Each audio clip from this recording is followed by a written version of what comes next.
Hey everybody, welcome back to the Armed Scotsman. Today on the table we have the PSA KRINK off. Let's get this one going.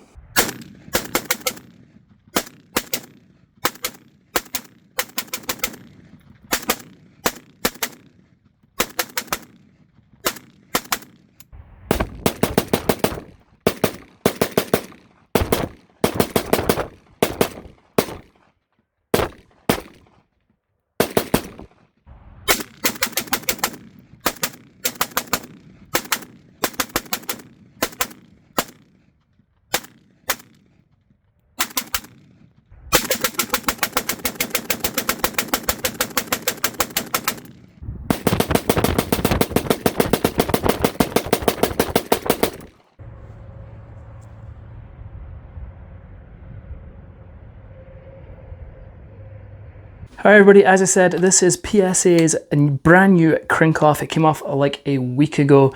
It is chambered in 5.56. It's a very cool little gun. Alright, let's go ahead and go over this. We'll go over the features, how to open this up, and then we'll talk about shooting it and things like that. Alright, let's start at the back here. This is a JMac triangle brace. It is foldable, so you can fold it down like so, make it pretty small, compact.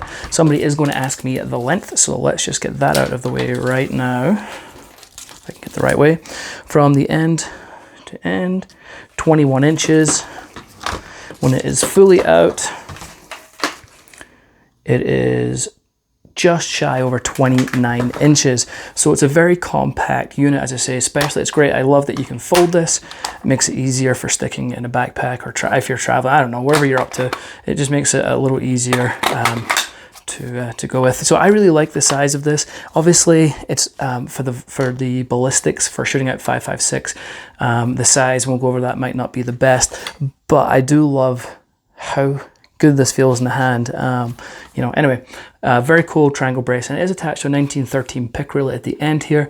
So you can't, there's one screw right here, you can take that off and you can change this triangle brace out to a different brace, or if you want an SBR or something like that, you can tape measure. You can do that too. So very, very cool. Obviously you have your takedown button right here to take off your top part here. We'll go over that in a second. You've got stamped metal receiver. Everything looks great. You've got the extended safety that PSA has been doing these for a while, with the ledge sits out a little further, it's got some texturing, and it makes it really easy to manipulate that safety with your index finger. I do like these. I really like these extended safeties on here. Very cool. Moving down, you can have this grip here, and it does have the PSA logo on it. It's very smooth, it's plastic. I would have liked some texturing on there because it is pretty slick in hand, but if you want to change that out, it's very, very simple to do. But that's the grip. No storage compartment in the bottom, but again, very, very smooth, as I said. Okay, moving down, you have a ALG trigger in this. So there's a couple of versions of this gun currently. I think there's 4 total. This is the more expensive one. It has a couple of extra things, or different things that the other ones don't. It makes it a little bit more expensive. One of them being the ALG trigger for AKs. So let's go over the trigger. Let's have a look here. So it's a single stage, just kind of pull through. Very, very, very nice break. Very light, and then check the reset out, a little bit of let out, very positive and tactile reset and break on that. The ALG triggers, ALG is the sister company of Geisley, so you know you're getting a fantastic trigger. I did this trigger pull quite a few times on my Wheeler trigger scale, this digital one, and it averaged about 2.5 pounds, never once over 3, but averaged about 2.5 pound trigger pull, which is a very light trigger. But I really, really do like these triggers. I think they're an excellent upgrade if you're looking for a trigger for an AK. Comes with your standard paddle mag release right here, which again, I'm a big fan of paddle mags. But paddle mag releases, they're just very intuitive. I think, you just come up, thumbs right there, strip it out. Comes with a 30 round magazine if your state allows it. This is PSA's 5.56 AK mag, like so. They seem like they're pretty good. I haven't ran a lot of this, so I can't really comment on that. But the initial impressions are good on their mags. Okay, safety, we did that. Okay, so the trunnion and the bolt and everything is all hammer forged parts, which again PSA has been doing for a long time now, but that's what you want to hear. You don't want to hear anything else. They are forged parts, which is excellent. Again, the fit and finish is really nice. Up here you have a rear sight. and it obviously coincides with your front sight right here. This is actually hinged. This dust cover is hinged right here. We'll go over that in a second. And then let's have a look on the other side. You've got your side mount rail here, rail mount side.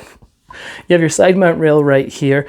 You put your mount on and it comes up and it sits over your dust cover, and you can put, so it has a Picatinny rail, so you can put an optic back here if you prefer, because the pick rail you've got is on the gas block, or gas tube, however you like to call this, at the front here.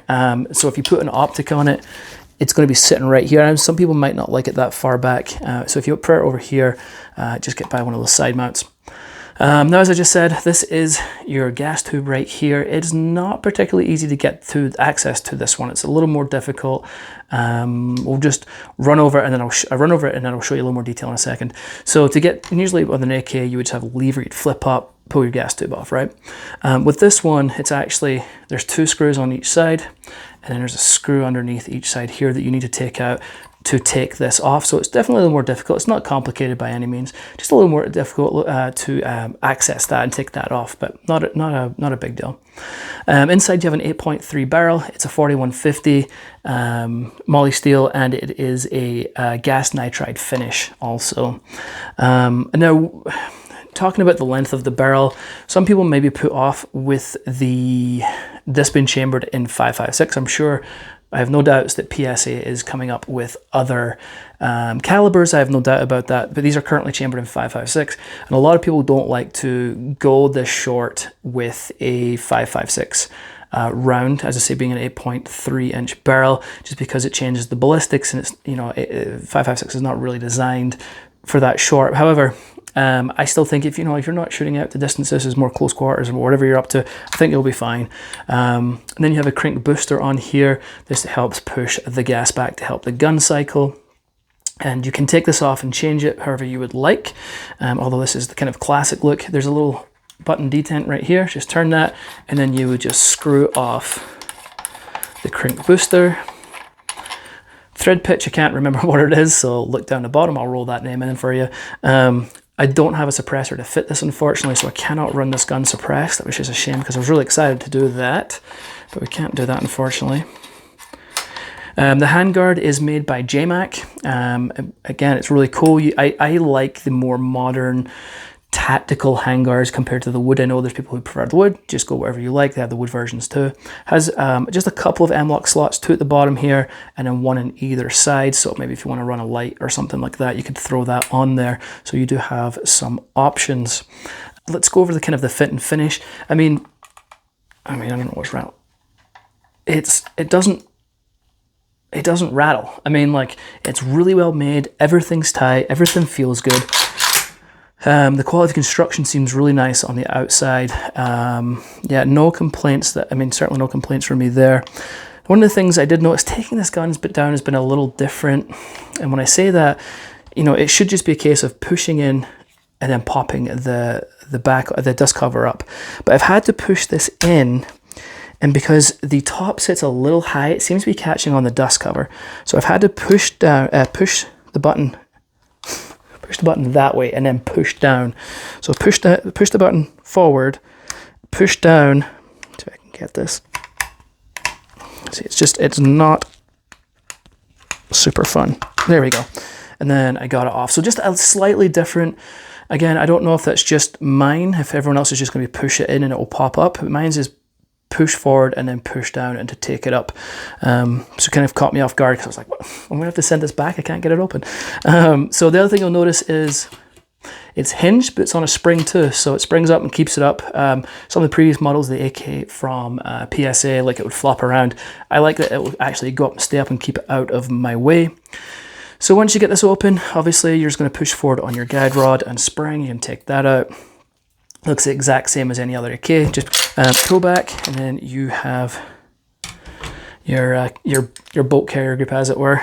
So you got your bolt here, charging handle, piston. It's all forged parts, as I said, including your trunnions, which is what you want to hear. Inside, you can see there we have your ALG trigger pack right there. All right, let's break this down a little further. I'll change the camera angle around so you can get a close-up look of how to take this gas tube off. All right, let me go over how to remove this gas tube with you. As I say, it's a little different from normal ones. Now, obviously with the dust cover covered, you can see this little detent that sticks out here. When the dust cover goes up, it goes back and retracts. It actually sits, that detent sits in the back right here. And so, yeah, so once you take it out, lift up that dust cover, that detent will come out. Then you've got to remove the 2 screws here on either side that sit down here. And then there's a screw on the bottom here and here that you've also got to remove. So you've got to remove 6 screws total to get off this gas block. So it's just a little different design, so I want to make sure I showed you how to do that. All right, so yeah, let's go over shooting it. So much fun. Obviously 5.56, very little recoil. I went through my initial 300 rounds, which is what I kind of am typically doing now for any gun that comes in. No problems whatsoever, shot great.